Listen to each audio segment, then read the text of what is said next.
Intermittent fasting versus calorie deficit. People argue this like it's Coke versus Pepsi. But your body doesn't pick sides. It runs systems. I'm Dennis, German engineer turned fitness coach, and I don't teach diet rules. I teach how fat loss systems behave. So today we stop the debate and run a proper system test. Chapter 1. Same deficit, same system. Most people believe fasting works because it's somehow special. Here's the uncomfortable truth. From a systems view, fasting and daily dieting solve the same equation. Energy in versus energy out.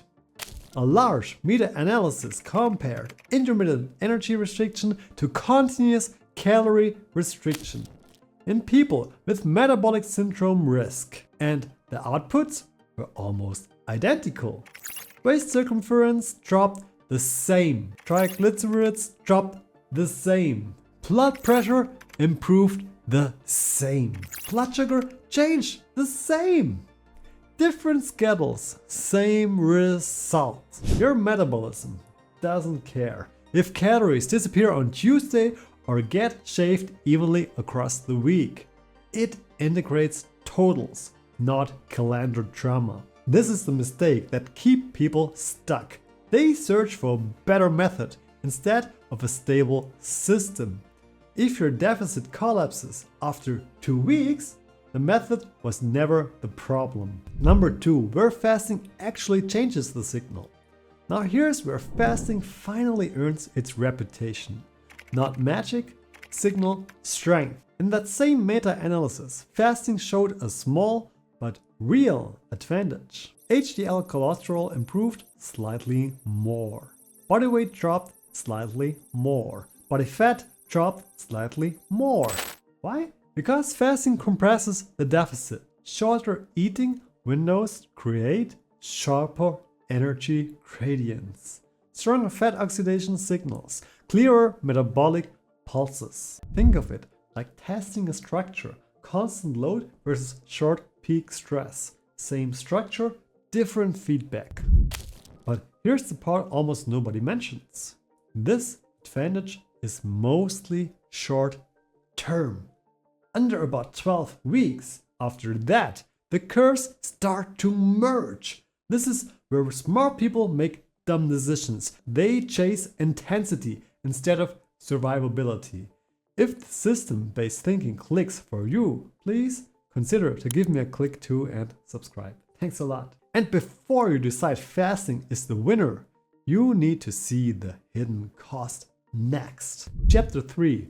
The hidden cost. Here's the detail most videos skip. In that same meta-analysis, fasting didn't just drop more weight, it also dropped slightly more fat-free mass. That's lean tissue, muscle, structural support. Not traumatic, but measurable. And this matters more than people think. Muscle isn't just for looks, it's metabolic hardware. Lose too much of it and future fat loss gets harder, not easier. This is why fasting feels powerful and risky at the same time. You need you accelerate the signal, but you stress the system. If you fast without enough protein, without resistance training, the system trims muscle to survive. This is the first real decision point. Fasting is not plug and play. If you want fasting, you must stabilize it with training and protein.